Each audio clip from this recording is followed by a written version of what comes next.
Good morning and welcome everyone to this special roundtable discussion, Accelerating the Green Energy Transition, Leveraging the Full Spectrum of Green Finance Initiatives, which is jointly hosted by AustCham Korea and the Global Green Growth Institute, the first collaborative event under the Blue Skies and Net Zero 2050 campaign. As the Vice Chair of AustCham Korea and as an executive in the renewable energy industry, I look forward to moderating today's roundtable discussion. First, I would like to welcome Chris Rossetti, the Chair of AustCham Korea and CEO of ANZ Korea, to provide some opening remarks. Thanks, Andrew. And I think first of all, on behalf of AustCham, I'd like to welcome and also thank all participants in today's event, whether you're obviously a panelist or a speaker, people in the room, and also people who are joining the event today remotely via Zoom. So welcome all. This is an important topic. Green finance and sustainability has been an important area of focus for AustCham over the last couple of years. The Chamber established a number of subcommittees a number of years ago, one of which is energy and sustainability, and the other is the finance subcommittee. And the reason we established those subcommittees is because our members felt that those were areas of importance in the Australia-Korea corridor that they would like the Chamber to focus on. So clearly today's event is very much in line with, I guess, the purpose of those two subcommittees. It's also really good to see, for me, the development of the relationship with GGGI.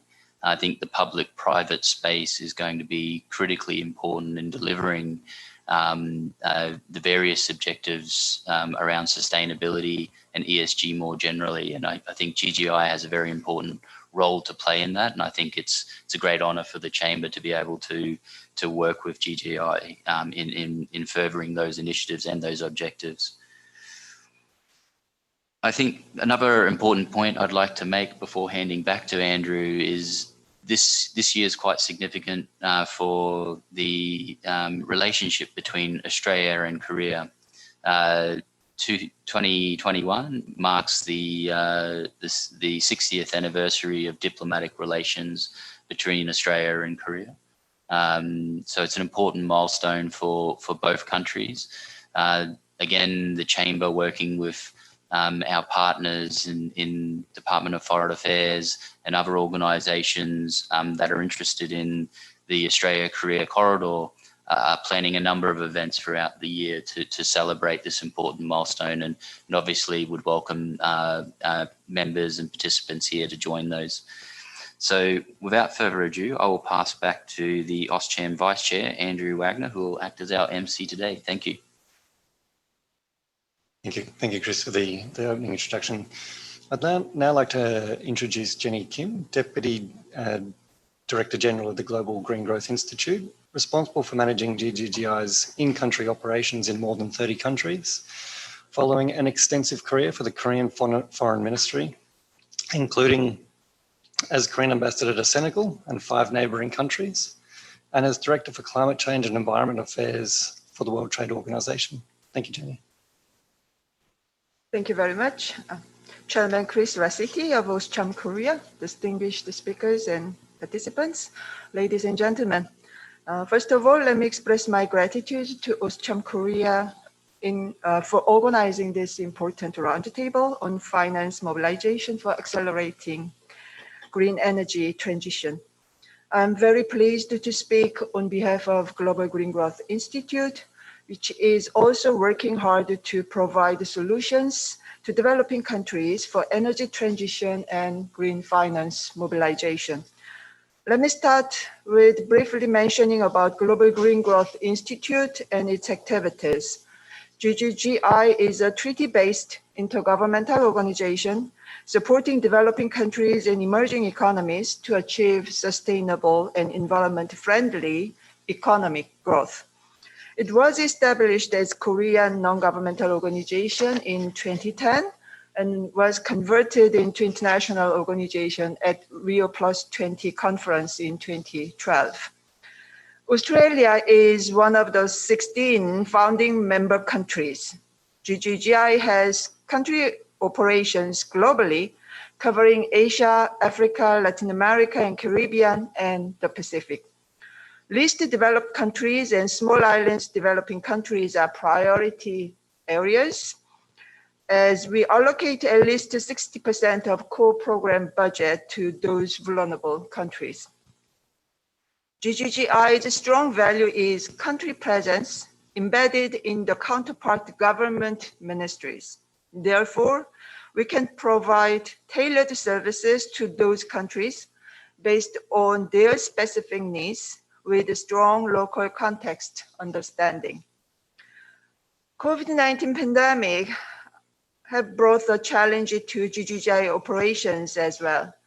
Most countries where we are operating programs have been going through lockdown and all other serious social distancing measures, including government officials working from home. However, we quickly took adaptive measures to carry out a climate resilient recovery to the pandemic. GGGI took this crisis as an opportunity to accelerate economic transition into a green economy in our members. We developed green stimulus proposals on solar irrigated agriculture in Africa and greening tourism sector in the Pacific, and successfully secured grants from donor organizations. In our new strategy between 2021 to 2030, we are targeting to mobilize $16 billion green investment, create 2 million green jobs, and reduce 1.6 gigaton of CO2 emission. Our operational priorities are covering renewable energy and energy efficiency, green transportation, waste management, climate resilient agribusiness, etc. Let me quickly introduce GGGI activities, particularly on finance, green finance mobilization. In Mongolia, GGGI focused on developing the Mongolia Green Finance Corporation as a market instrument to mobilize private financing to help reach the greenhouse gas emission reduction targets. In Vanuatu, GGGI helped to establish the National Green Energy Fund as a tool for the government to leverage private capital to spur public and private investment in renewable energy and energy efficiency. We are also closely working with our host country, Korea, to promote knowledge sharing and public-private partnership. GGGI's campaign of Blue Sky and Net Zero by 2050 is a raising awareness activity in Korea jointly hosted with Climate Change Center, a Korean non-governmental organization. About 2 weeks ago, GGGI organized a business forum with the US Embassy in Seoul regarding net zero implication to Korean business sector. So Hanwha Kyocell, Korean Solar PV Company, and LG Chemistry presented their sustainable business strategy. Last year, GGGI published a report on Korean green technology in collaboration with the Danish Innovation Center here in Seoul. In this publication, you can find an overview of Korea's green growth journey, green R&D strength, as well as unique opportunities for international collaboration. As many of you are aware, Korean government announced Korean New Deal plan in July last year as a national stimulus strategy to overcome COVID-19 crisis and boost economy. As a follow-up, the country also committed to achieve net zero by 2050. Korean New Deal is composed of 3 parts: Green New Deal, Digital New Deal, and social safety net policy. The government is investing total $134.5 billion by 2025 to rebuild the Korean economy in a changing global environment of digitalization and decarbonization. Korean Green New Deal has 3 priorities: low carbon and decentralized energy, building innovative ecosystem for green industry, and green transformation of infrastructure. So energy transition, green industry, and green infrastructure are keys. To meet the purpose, the government, in partnership with the private sector, is driving new investment and R&D in areas of renewable energy, smart grid, green industrial complex, e-mobility, green building remodeling, clean water, and supporting particularly SMEs. Korea is expecting that Green New Deal works as a building block to achieve transition to green economy net zero by 2050, creating new jobs and reducing greenhouse gas emissions. In addition, President Moon pledged to halt public support to overseas coal power plant and submit more ambitious NDC to UNFCCC within this year. So in line with Korea's Green New Deal and net zero by 2050 commitment, Korean companies are also taking more proactive steps, incorporating ESG in their business strategies. National Pension Service will increase its investment in business meeting ESG requirements, and many leading companies like Samsung, LG, SK are more active in joining Ali 100. Just let me briefly mention about P4g Summit, which will be held at the end of this month in Seoul, at the end of May here in Seoul. P4g is a new initiative with the ambition of becoming the world's leading forum for developing concrete public-private partnership at scale to deliver on the SDGs and Paris Climate Agreement. P4g brings together business, governments, and civil society organizations in innovative public-private partnerships to advance solutions that help meet humanity's greatest needs in 5 key areas: food and agriculture, water, energy, cities, and circular economy. As a partner organization of P4g, GGGI is preparing for organizing multiple side events on climate finance, green business, and electric mobility. Finally, I would like to once again express my gratitude to AustCham Korea and Australian Embassy for organizing this roundtable discussion. And I'm sure that this event will strongly contribute to strengthening Korea-Australia collaboration in mobilizing finance and investment for green energy transition. Thank you very much. Thank you, Jenny. It's particularly encouraging to hear the green initiatives GGGI has been progressing despite the challenges of COVID. And the formation of those public-private partnerships and the discussions and engaging discussions like this today in P4g will become a significant factor in achieving many of these green goals. So it's particularly enlightening. As Jenny has highlighted, the Korean government Green New Deal and a commitment to achieving net zero by 2050 signaled the start of the transition to a green economy. The financial sector will play an important role in supporting and enabling this transition to a green economy. Today, we will hear from ANZ, IFM Investors, and Pepper Savings Bank. The discussion is intended to share some insights and perspectives from these Australian financial institutions and hopefully provide some inspiration to support the green economy transition. To commence, I would like to introduce Nancy Wang from ANZ. Nancy Wang is a director in ANZ's Sustainable Finance International team with 15 years of banking and accounting experience across Hong Kong, Beijing, and Sydney. Nancy is responsible for originating and structuring green and sustainability-linked solutions across various product areas. Thank you, Nancy.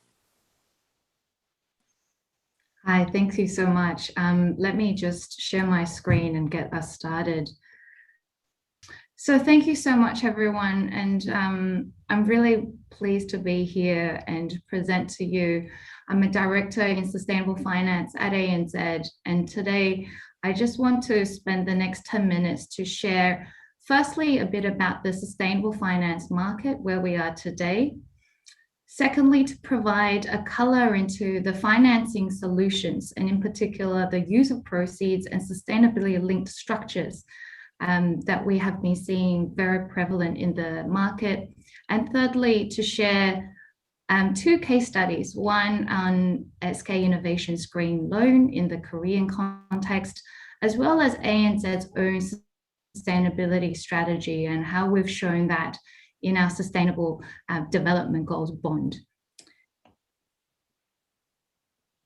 So you can probably see by the amount of news, the amount of support for green finance, sustainable finance. So it's not really a surprise to see this first graph here, where you've seen this exponential growth in sustainable debt volumes. And you know, in 2021, just the first quarter, actually, we reached the you know, almost half of the last year's total volumes, and first quarter volumes grew by 280%. So there's a considerable growth, and it's well established that sustainable finance has moved from a niche area to the mainstream. Interestingly, it's nice to see that bond transactions are dominating sustainable finance. You know, over 2 years ago, you probably see more of an even split, but the last 2 years, the DCM market has really taken off. We've also seen that rise in social bonds. So that that yellow sliver that you see coming through, really clearly demonstrating how sustainable finance in the form of social and sustainability bonds is helping to alleviate the impact of COVID, especially through healthcare and job creation. I'll also note that in terms of the volumes, the sustainability linked financing, whether it's bonds or loans format, has really been the fastest growing segment, and sustainability linked bonds is set to grow significantly this year. And we'll dive into a little bit more about how these products work. So the graph on the right just demonstrates with that green box showing out the first quarter we've just had and how it compares with various years in the past. And it's a clear you know, outperformance, and it's really good to see that the market's coming together to get behind sustainable financing. To share with you how these products have worked, there's basically two main approaches that borrowers can tap sustainable financing. The first is the use of proceeds approach, where the funds are specifically restricted for green, social, or sustainability proceeds. And sustainability bonds and sustainability loans just means a combination of green or social. The second approach is the use of proceeds approach, the general corporate purposes approach in sustainability linked bonds, sustainability linked loans. Again, it's the fastest growing segment, and the beauty of that is that it is not restricted to particular use of proceeds in green or social, but it's for a general corporate purpose. So we'll go into a little bit more in the next few slides, but the point here I want to make is that you might ask, how do these products differ from a traditional bond or loan? And the key to note is that these products actually governed by industry best practice. So there's the APLMA, the Asia Pacific Loan Market Association, as well as the International Capital Markets Association, have provided a set of guidance for each of these products to ensure that best practice is adhered. What we have worked with in our customers is also publishing for each of our customers sustainable finance frameworks, which highlights how the company is going to issue sustainable finance debt and how it aligns with their overall sustainability strategy. So moving into the first category of use of proceeds financing, we've seen the use of proceeds around green. So you'll be very familiar with renewable energy, green buildings, clean transportation. Those are some of the mainstay categories and remain the biggest bulk and the largest contributor to the green debt. However, that's also expanded now to transition. So transition loans and transition bonds, and what we call energy transition loans and energy transition bonds allow for that extra flexibility. And the International Capital Markets Association has recently outlined guidelines and disclosure guidelines, especially for higher emitting industries who might feel uncomfortable issuing under a green label, but have then been provided the guidance on how to best practice issue under the transition label. We've talked a little bit about social loans and bonds and how these have been used to support a just recovery, and that those financing has gone towards affordable infrastructure, affordable housing, and food security. Sustainability loans and bonds, again, a combination of green and social. And some companies have realized that not only do they have green assets they want to finance, they also have social. So that's being a popular use of proceeds as well. You may ask, why would a borrower choose a use of proceeds bonds? There are 4 big reasons outlined here. The conversation's really moved from diversifying that lender and investor base to really become in 2021 a strategic decision for the borrower to say, I want to align my sustainability strategy, which is core to my corporate strategy, with my financing. Again, it's not it's similar to a traditional bond or loan process, but there are additional steps and which will add a little bit to the execution timeline, but we can be folded within a traditional bond or loan process. There's the ability to link with sustainable development goals, which I'll talk about a bit more in the ANZ issuance context. So I'll move on to the second format, which is the sustainability linked financing. We've seen huge growth in this format since 2019, when it was first introduced in the loan markets and has really taken off in the bond markets.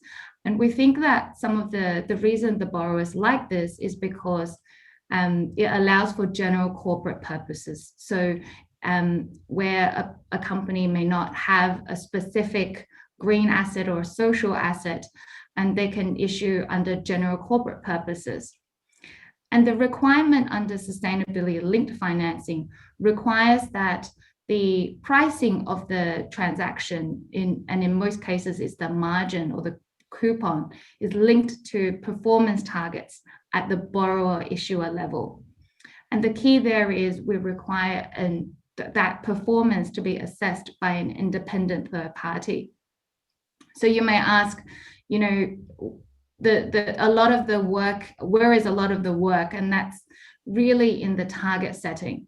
So the target setting for each borrower or each issuer is different because it needs to be material to that business.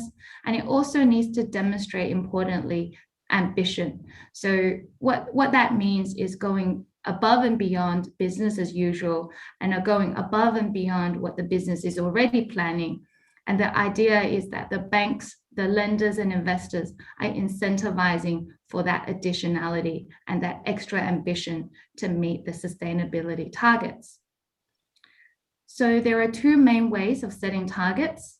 The market has quite, in the last year or so, moved away from a pure ESG rating perspective to bespoke metrics.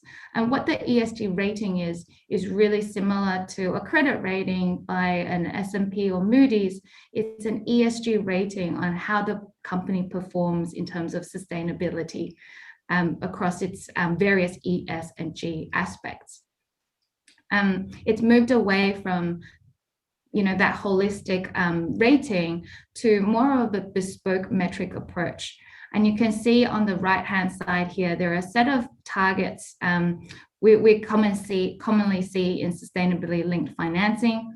And I would say that because of the climate thematic dominating conversations, that the greenhouse gas emissions, energy efficiency, and renewable energy are probably the main metrics that we're seeing in transactions. So with that, I will move to the 2 case studies. And before I talk about the SK Innovation, I will just touch on the energy transition story in Korea. So this graph, which we've obtained from Bloomberg, provides a really good picture of the electricity mix in Korea. You can see that over time, that energy mix has changed. However, there is predominantly a large carbon-intensive generation mix, still in coal and gas, as well as nuclear. But you can see that growing renewable energy coming through in the yellow and the blue. So the bottom graph here demonstrates that increasing investment towards renewable energy, as well as electrified transport. And you can see slowly hydrogen coming through, and I know we might have some questions on that later on. So touching on the SK Innovation, ANZ's really proud to have been the sole underwriter, agent bank, as well as sustainability coordinator for this landmark transaction. It was a 450 million syndicated green loan. The use of proceeds was to support SK Innovation's electric battery capital expenditure in the US. For us, it was really important to not just be comfortable with the credit worthiness of the overall group, but as well, our due diligence involved understanding SK Innovation and the group's overall sustainability strategy, understanding the borrower's sustainable finance framework or the green finance framework, and ensuring that that framework, as well as the loan documentation, aligns with the green loan principles. Again, we had the second party opinion on that framework from Cicero, which really demonstrated the company's adherence to best practice. And it's something that we have advised our customers as part of our structuring role.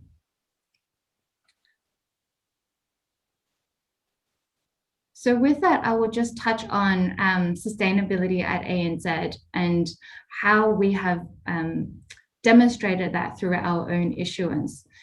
It's fair to say that sustainability at ANZ is very much aligned with our corporate purpose, which is shaping a world where people and communities thrive. Our corporate sustainability strategy and targets aligned to the United Nations Sustainable Development Goals. And in here, we've highlighted 3 areas we really care about and is material to our business strategy. And the first is on environmental sustainability, second on housing, especially affordable housing as a provider of mortgage loans, and thirdly on financial well-being. We have several pillars as part of our sustainability strategy. One of the really important ones is driving that strategy is a $50 billion Australian dollar sustainable finance target to hit by 2025. That's increased from $15 billion in the 2 years ago, and we are progressing very strongly on that target. And what that includes is all of the sustainability linked loans, green loans, bonds that we've talked about in the past, as well as other parts of the bank across transaction banking and markets, which have all contributed towards sustainable finance solutions.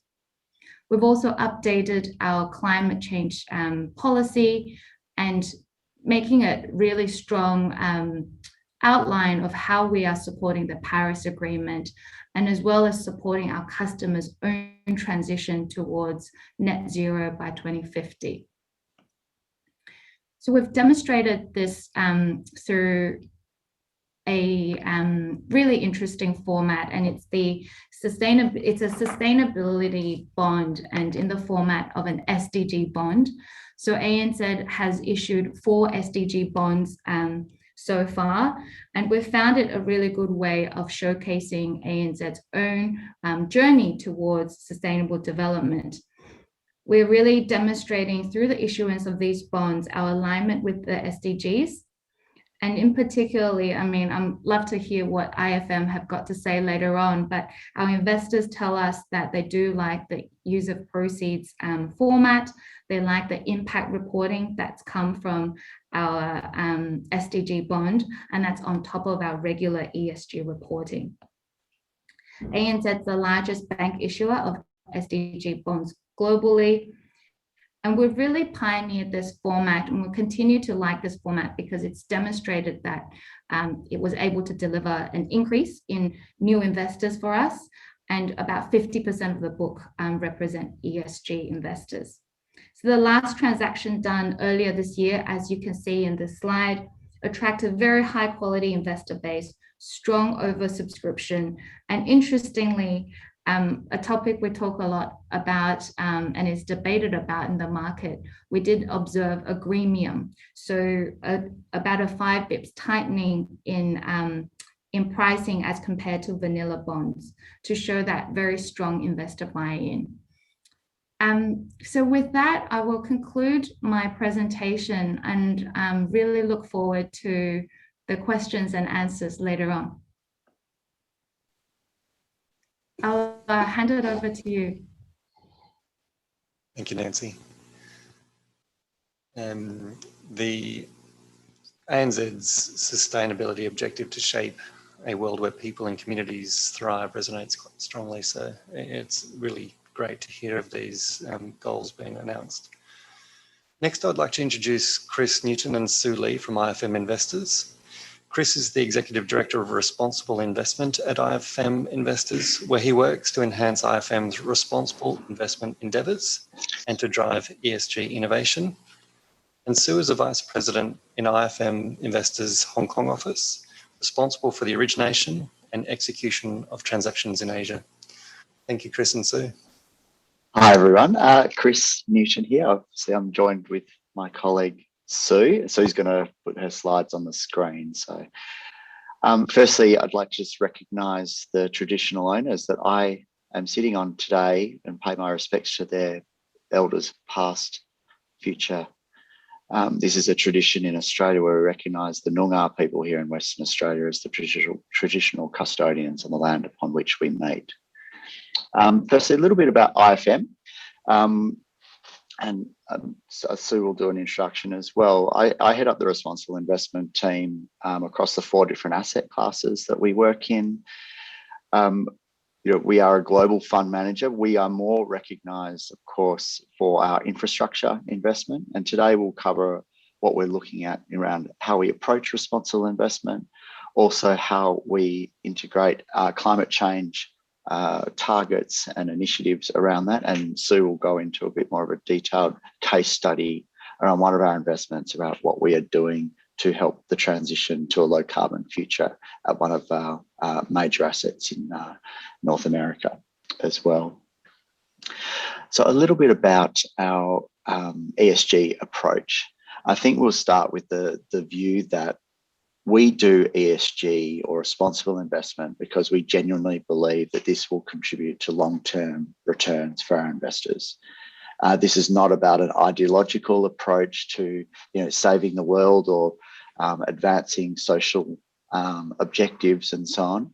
We know through our decades of experience in infrastructure investment in particular that focusing on environmental factors and social factors and governance frameworks that are transparent, ethical and accountable, we will deliver long-term results to our investors and the many millions of working people around the world that invest with us.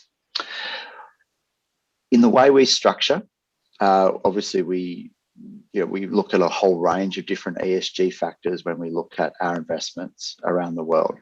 We critically have 3 priority areas, that being climate change, which we'll go into a little bit more today about, working people. So that involves the human capital and the labour rights associated with our investments, making sure that not only do they have the minimum standards around how they work and operate in good, safe conditions, fair remuneration, but actually they are given the opportunity to learn and grow and be productive employees at our assets. We know that happy and productive employees will make better businesses as well.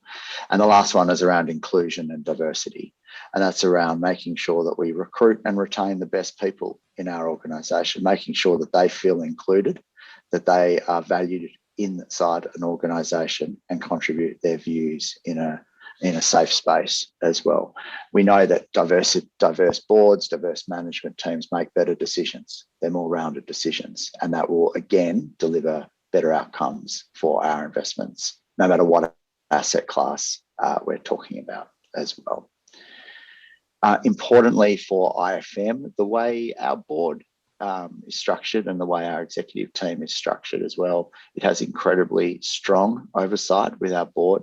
Our chair is Greg Combay, a former Minister for Climate Change and leader of the union movement here in Australia. He has a very inquisitive mind, and we've set up a subcommittee of the board that is solely focused on ESG related issues and making sure that we are considering that at every aspect of the investment process as well. So looking forward in terms of some of our climate change commitments, we are a very pragmatic investment manager in the sense that we believe that our assets, or we know that our assets, our infrastructure assets in particular, serve communities and local economies. They're here today and we want them to be thriving in a low carbon world tomorrow. And so it's important for us as we look around global frameworks around climate policy and regulation and the trends in the markets, and our commitment that we made last year for net zero across all of our portfolio areas and all of our asset class areas is critical to that trajectory of the global economic system. So we've aligned all of our investment philosophies around the Paris Agreement. In fact, every investment case now that comes to an investment committee must outline how they are going to align themselves to a net zero future as well. Equally, we identify opportunities that will help the economy transition that way. In some areas, in some of our asset classes, this does involve new technologies and battery technologies, etc. In our infrastructure team, and Sue will give you a bit more of an insight into this, a lot of it is around behind the meter activities and making sure that the assets themselves are reducing their own impact on the environment, but also take advantage of what supply chain opportunities there may be in their industry, whether it's helping their customers reduce their emissions or indeed helping their suppliers reduce theirs and create value along the supply chain. Part of our commitment is not just to get our portfolio to a net zero future and set interim targets and long-term targets of net zero, but also for IFM ourselves to be a net zero fund manager.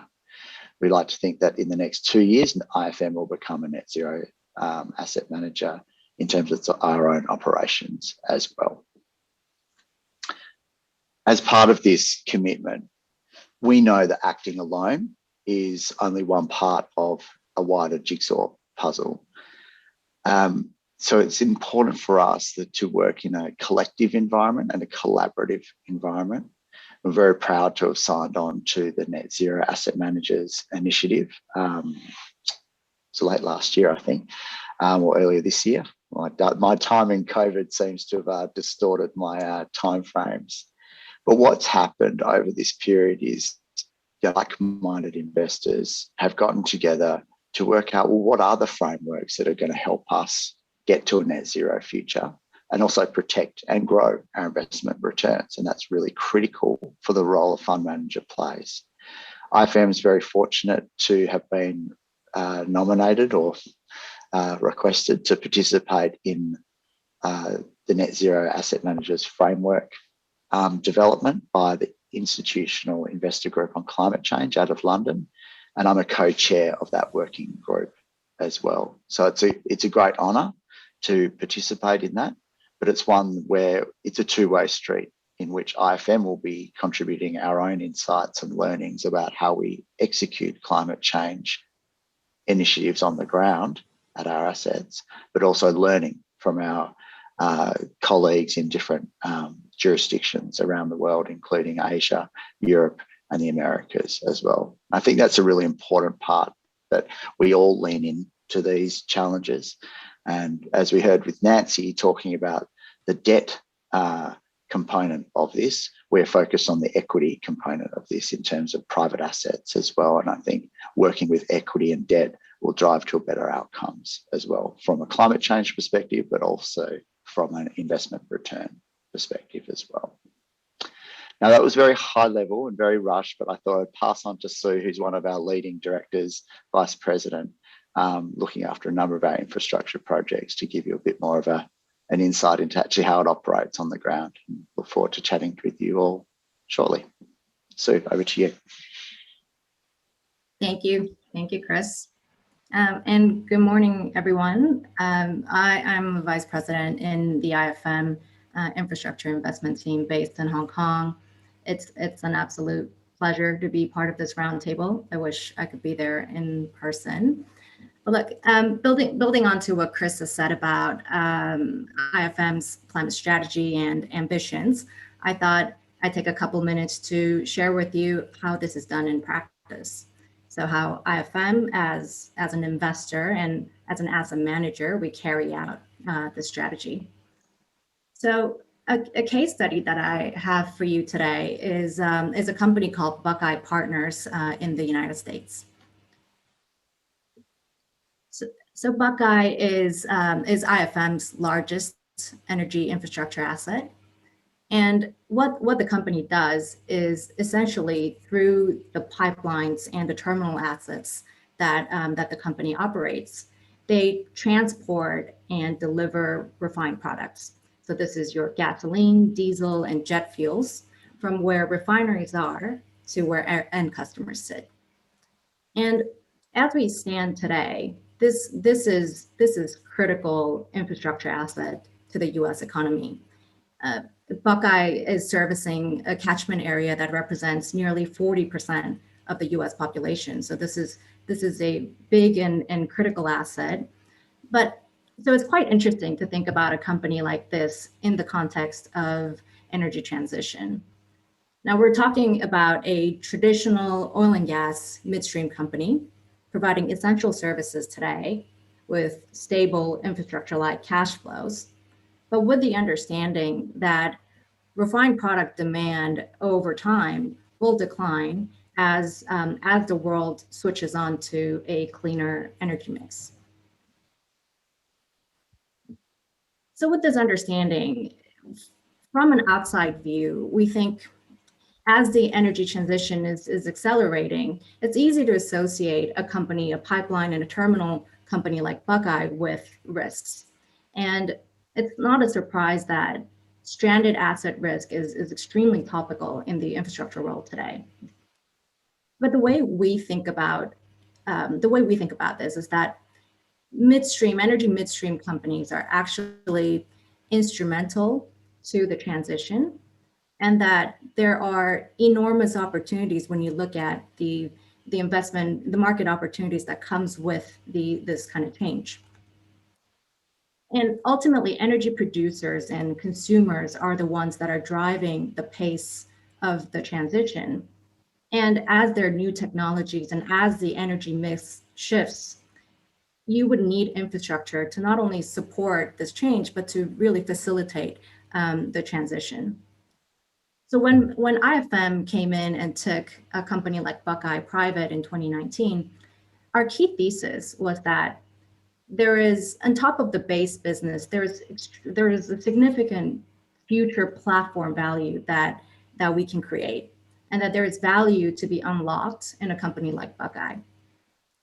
And the advantages that a company like Buckeye brings was quite clear to us from the very beginning, which was that there is a huge asset base across all key markets. And more importantly, as an infrastructure provider, Buckeye had relationships and partnerships with every major energy producers and consumers in the US that were undergoing this very transition, and we're looking for partners as there are new opportunities. Buckeye also had strong inherent capabilities, so technical capabilities, resources, and expertise in the energy logistics space that is very relevant in renewable power, which is very difficult to also replicate. And finally, there's a capital backing and the strategic push from an ownership like IFM. So with all that, when we came into the picture, Buckeye set up a new business division called the Strategy and the Alternative Energy Group, which is a group that is solely dedicated to capture clean energy opportunities, really leveraging and utilizing the competitive advantages that I just spoke about. So here, in this slide, I wanted to give you some color into the achievements that Buckeye was able to make in just 18 months of ownership under IFM. And for me, having been personally involved in this journey since the acquisition, I would say that the outcomes that the company was able to achieve really far exceeded what we had initially envisioned for the company in such a short period of time. So the Buckeye team really started out with the lowest hanging fruits, which was to go after and identify solar projects that are on or adjacent to company sites. Buckeye already had the construction skill sets, the market knowledge, the networks with the right contractors and authorities to execute the strategy. And in just this short period of time, the team's already developing over 500 megawatts of renewable capacity on their sites.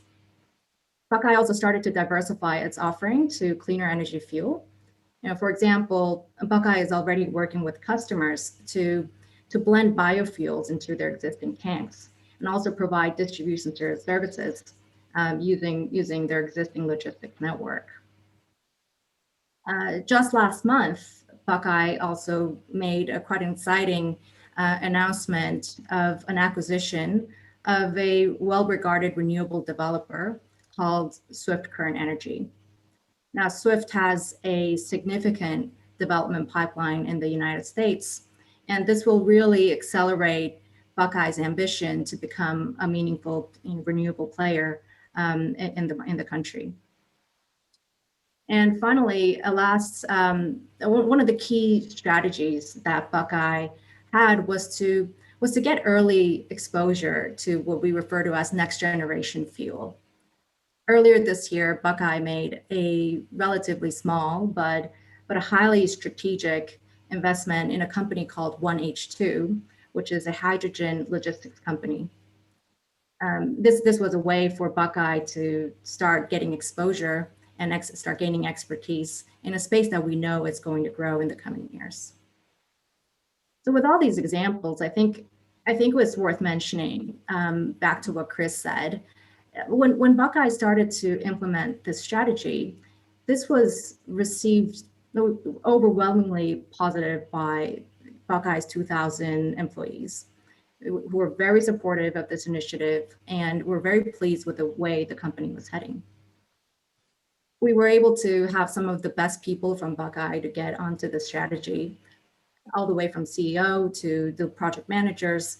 And we think it's overall been a very positive impact to the company.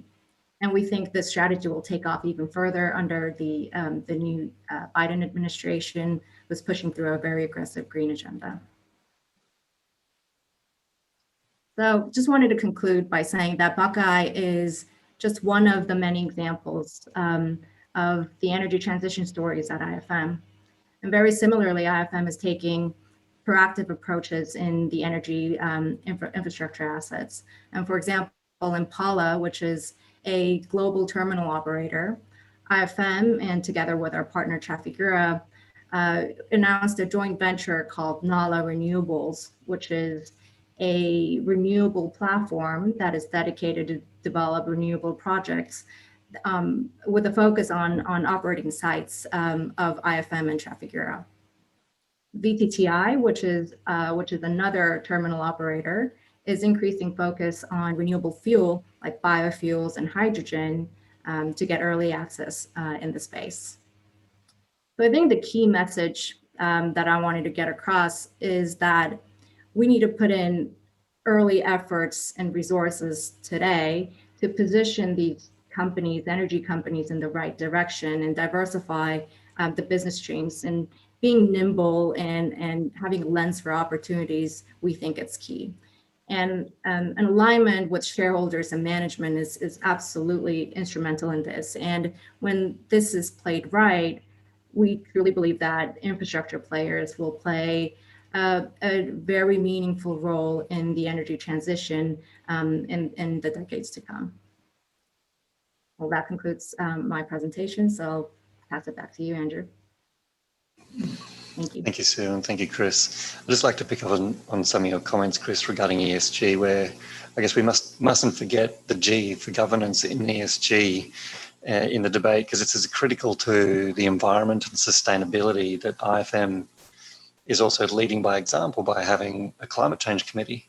And we often hear of WHSC committees or audit committee, remuneration committees, but it's not often you hear of a climate change committee. So that's one clear takeaway I took from that message as well on ESG. And then on the Buckeye transaction, just listening to the evolution of a business clearly shows a thorough strategy to support a formerly oil and gas heavy company transition in its business model. So that again shows a really neat case study. Finally, I'd like to introduce John Kim to my right here, Chief Marketing Officer at Pepper Savings Bank since May 2014. Thank you, John. Good morning, all. I'm John from Pepper Savings Bank. I'm very pleased to have an opportunity to introduce you green financing program of Pepper Savings Bank. I would like to introduce you Pepper Savings Bank and its parent company, Pepper Group, briefly. Pepper Group originally started its business in Australia. And centering on Australia, Pepper Group is engaged with lending, asset servicing, and advisory business in Asia and Europe. And its total asset management is $80.8 billion Australian dollars. After starting its business back in 2001, entering 2010, Pepper Group expanded its business drastically in Asia and Europe. And most recently, Pepper Group made a penetration in India and Japan in 2019 and 2021, respectively.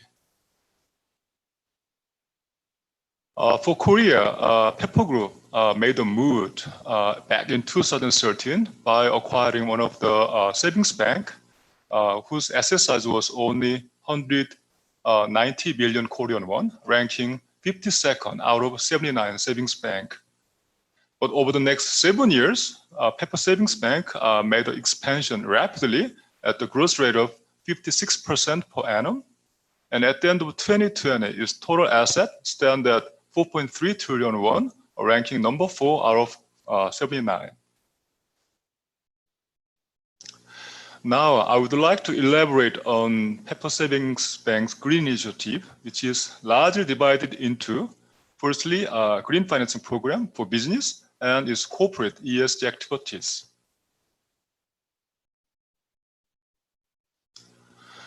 First of all, how come Pepper Savings Bank has got interested in green initiative? It has something to do with its parent company, Pepper Group's keen interest in green financing. As I mentioned earlier, Pepper Group started its business in Australia, but has a big presence in Europe, where the discussion on climate change has started much earlier and in serious level compared to other global regions. So as a member of such a Pepper Group, we had such a strong consensus at Pepper Savings Bank that we should be part of this green growth initiative, green initiative. So we did a lot of research in overseas market to find out mostly which product is suitable for us to pursue for green initiative. Then we came up with the idea of this green financing program. Firstly, green car, targeting electric car and hybrid car and fuel cell cars. And second, green mortgage, targeting house, which is certified as green building grade or high energy efficiency grade. And thirdly, corporate client who are engaged with eco-friendly business. So as a next, let me take you deeper onto each product one by one. Firstly, green car loan. As seen at the case of Tesla, these days, more and more consumers are conscious of environment, and the popularity of electric car is rising. So in early 2020, Pepper Savings Bank launched Green Car Lending, in which loan applicant is provided up to 4% interest rate discount when their eco-friendly car is provided as collateral. So with the rising popularity of eco-friendly car, the green car lending these days account for about 5% of the total new booking of auto loan business. And that green car lending has been booked about 12 billion won early in March. And in Korea, Pepper Savings Bank was a pioneer in launching green mortgage, where the loan applicant is provided preferential interest rate treatment if their house is certified as eco-friendly house. As seen on the diagram below, the mortgage applicant will be provided up to 1% interest rate discount if their house is certified either as a green building grade or high energy efficiency grade. So whilst this green mortgage and green car is for the retail client, Pepper Savings Bank also made an effort in providing financing for those companies which are engaged with eco-friendly business. So far, Pepper Savings Bank provided 28 billion Korean won financing to those companies who are engaged with mostly electric car manufacturers and or green energy companies, which is mainly in wind or solar power suppliers. And Pepper Savings Bank effort in green initiative did not stop only with business areas.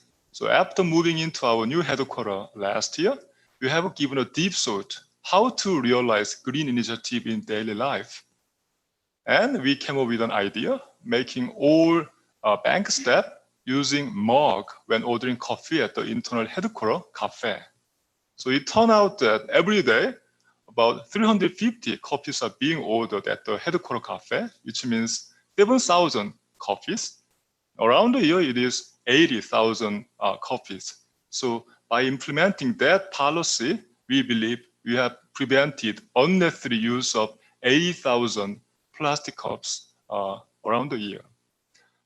And in order to express our commitment in green growth and green initiative, we have set up a sign on the lobby wall of our headquarters building, which says Pepper Zone is now green zone, top right. And bottom right, we also said we have a separate place called Pepper Green Zone, which is for the staff to take have a rest. And that place is filled with various green plants. And such Pepper Savings Bank effort in business area and corporate activities started to get a recognition from outside. So starting with the award from Ministry of Environment May last year, Pepper Savings Bank did receive 5 different media awards from top tier journalists. And in order to further commit our green initiative, we recently set up ESG CSR division, which will orchestrate both business effort and corporate activities on green growth. And this concludes my presentation. Back to Edward. Thank you. Thank you, John. The Pepper Green Financing Solution, so the green car, the green mortgage, gives us that consumer perspective. So, we've heard from debt and equity solutions from corporate and institutional clients, from ANZ and IFM, but to get to that consumer perspective and the solutions available to everyday citizens, it gives that additional perspective. And it's clearly a growing part of the economy because we've seen Pepper's outstanding growth rates here in Korea. So, well done to Pepper on what you've achieved here in Korea. So, as I said, we've heard a lot of different perspectives today. We've heard, from ANZ, IFM, and now Pepper. So, there's a couple of questions which immediately spring to mind for myself. So maybe I'll just start before seeing if we have any of the questions from our online participants. But maybe Nancy, starting with you, the green transition bonds that you mentioned, these are being, so the most recent one in Korea, for instance, was SK Innovation, but it was for investment in the US. Are you seeing two things? Are you seeing, the global oil and gas majors issuing green bonds? And are you also seeing them issue them for purposes of transitioning assets in Asia? Absolutely, yes. So in Hong Kong, we've actually supported the major generator here, CLP. So they're transitioning away from coal and into gas. And really, they've been a pioneer in the region in transition or energy transition bonds. So CAPCO has actually done, I think, the third energy transition bond. Their first one was in 2018. So it's very much an instrument being undertaken here in the region. But I would say that the energy transition label does have some nuances, because gas, for example, is not a renewable energy, and it's still carbon intensive. So it's really critical that investors understand, and obviously the corporate understands that the overall transition story and that sustainability strategy is key, and having that financing line up to that overall financing strategy is what really got CLP's energy transition bond successful. And are you seeing anything in Korea that differentiates it from the green bond market in Hong Kong or Beijing or US or other markets where you've operated, even in Asia? Are you seeing differences or certain challenges you've experienced in Korean issuances? Yeah, I mean, I would say so. We've done that green loan for SK, but there's been a huge rise in both loans and bonds in the sustainable finance format in Korea, and it's really come on the back of that strong support. That Green Deal that Jenny spoke about extensively. So I think that will only increase, but the market is, I would say, not as developed as some of the other, definitely the European regions. So it's very encouraging to see that policy support, but it's still in a developing area. And I think just this year, I think just last month, we saw China come out with their carbon neutrality goals, and really interesting transactions coming out of the Chinese banks. So Bank of China and China Construction Bank have issued transition bonds to support that transition across their customer set. So yeah, really looking forward to seeing some of that come through in Korea as well.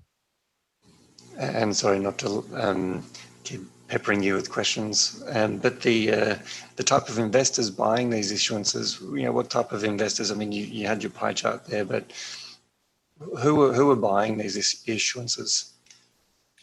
Yeah, I mean, they would all be largely institutional investors, and a lot of them are the pension funds, and really, I would say, traditional institutional investors, and right across from the more mature European investors to the Asian region. I would say that, if you look at the CAPCO transaction, a large portion of them and the large portion of Asian issuances are still dominated by Asian investors. So there is that growing, or that still developing ESG investor base in Asia. Thank you, Nancy. That's probably a neat segue to talking about the IFM as a group of superannuation funds. Chris, the move in your portfolio to net zero, plus the conversations you're having at the climate subcommittee of the board, what type of conversations are you having with your stakeholders about ESG? Well, on the climate front, I mean, they're wide and varied. Actually, I thought I'd just pick up on something Nancy mentioned then, because actually a couple of our assets have actually participated in sustainability-linked loans. So it's a great example of where debt and equity have got the same objectives, and companies in our portfolio that have good, strong ESG strategies can actually get a really good financial benefit from that in terms of their other capital markets, i.e. the debt capital markets as well. So that's an awesome linkage, the way the markets are working. In terms of the most recent sort of discussions around wider ESG, I would say a lot of the emphasis of late beyond climate has been around people. You know, we know that our assets they're more than just concrete and steel. They deliver fantastic services to economies. So actually looking at the working conditions of our direct employees and their customers, but interestingly, even the communities and the way the communities interact with our investments as critical infrastructure and economies. That seems to be a really big focus.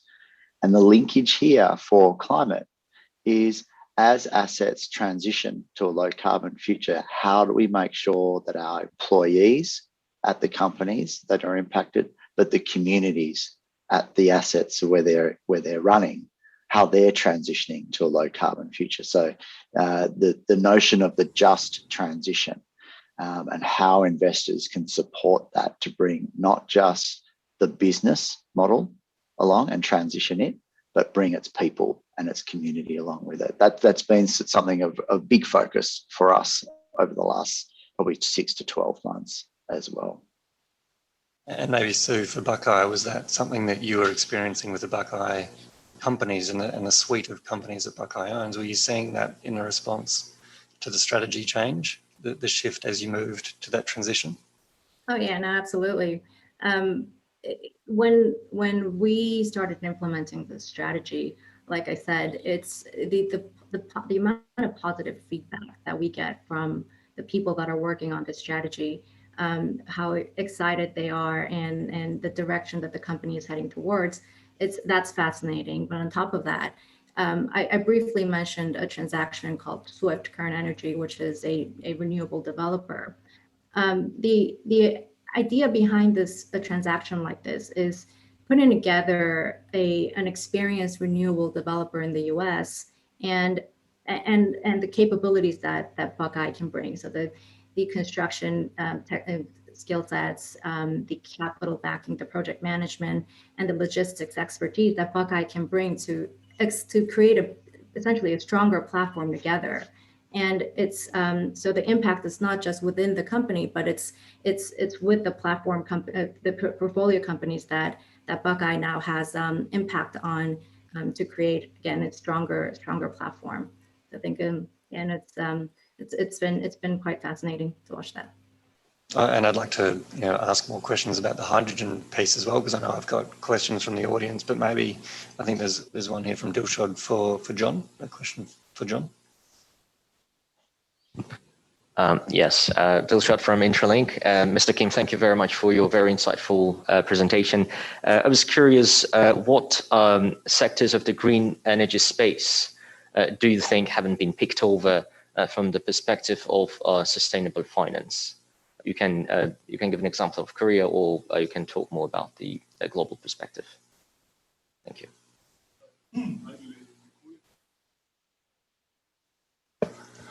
I believe Korea is still in the initial stage for the green sustainable financing.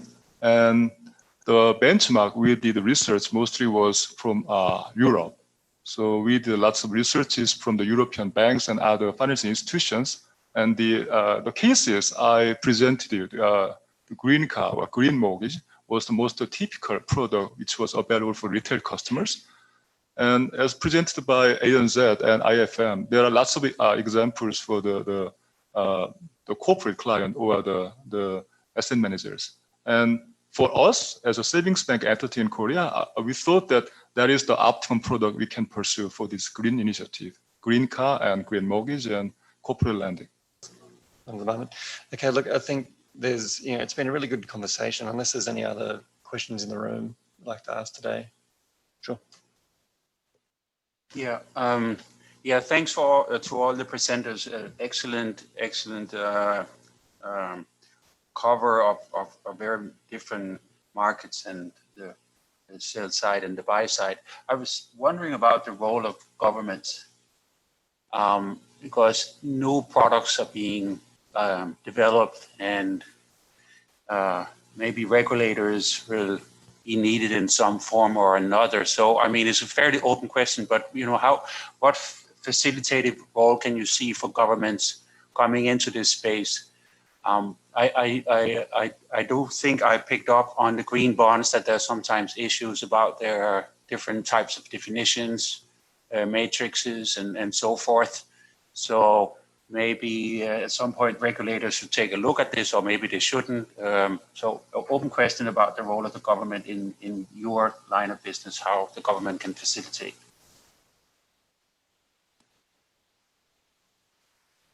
Chris, did you want to? Yeah, I thought because I'm in the middle of a rather large project at the moment, and I say on reflection, fortunately, not in Australia or not in Asia at the moment, because it is a lot of work. But the way the European Union are addressing, to your point, I think, is the development of a green taxonomy, or the EU green taxonomy. We're seeing a lot more disclosure regulation. That's the role governments are playing in. And it's really around the focus of making sure that we as asset managers and the many pension funds or retail funds in Europe are actually doing what they're saying. You know, they're not greenwashing, or rainbow washing is the new terminology for the SDGs. And so our disclosure requirements are increasing.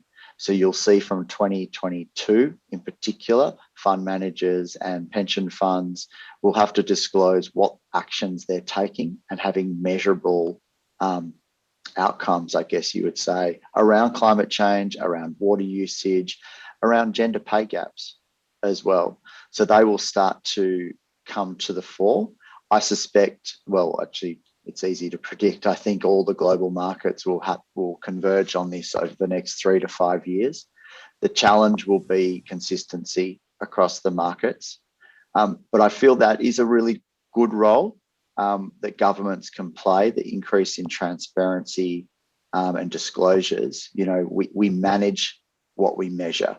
And I think that's a really good thing. I believe, you know, the commitments that Korea have made and many other countries around net zero targets are equally as important to shape the economic frameworks of their local economies. But from us, and it's probably front of mind because it's what I'm working on right now, is the Sustainable Finance Disclosure Regulations, or SFDR in Europe.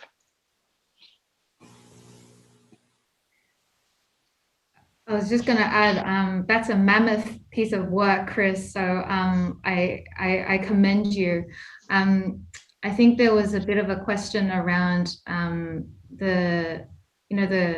what regulators can do, what government can do, and just to share, in Hong Kong, we've got a cross-steering agency group, really combining various regulators in Hong Kong to work together on a set of strategic pillars. And one of them is that common ground taxonomy, which is being led by EU and China, and Hong Kong is part of that.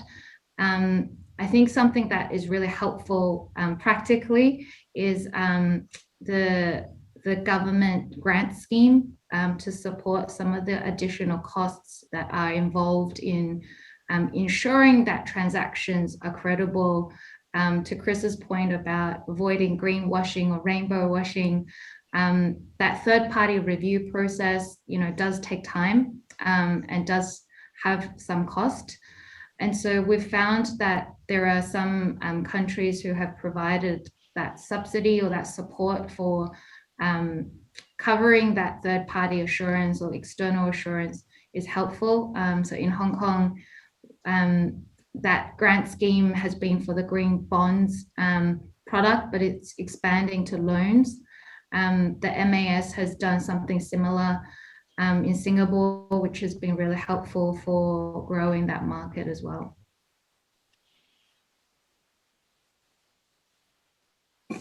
John, did you have any perspective? Okay, well, I mean, I really appreciate everyone's time today, and from given the time, I think we could keep going on the green transition for quite some time. There's plenty of angles we could keep discussing, but from AustCham Korea and GGGI, I'd like to express my thanks to Nancy at ANZ, Chris and Sue at IFM, and John from Pepper Savings Bank for the time today and perspectives on accelerating the green energy transition, leveraging the full spectrum of green finance initiatives. And I'd like to thank our members and participants as well for engaging in that conversation, because a number of these questions were coming through from them as they prepared for this discussion today. So thank you very much. Just following up on Andrew's comments there. Once again, I'd like to thank GGGI for hosting today's event, and for the 100 or so participants who have tuned in both online and in the room today. As mentioned earlier in the beginning, given that 2021 is the 6th anniversary of Australia and Korea's diplomatic relationship, I look forward to exchanging ideas on how Australia and Korea can continue to work on this path and strengthen bilateral cooperation, not only in sustainable finance, but in all sectors across the business relationship. So once again, thank you very much. If you'd like further information about today's event or future events, please be sure to contact the Australian Chamber of Commerce in South Korea. And from there, thank you very much, and I look forward to speaking to you soon. Thank you.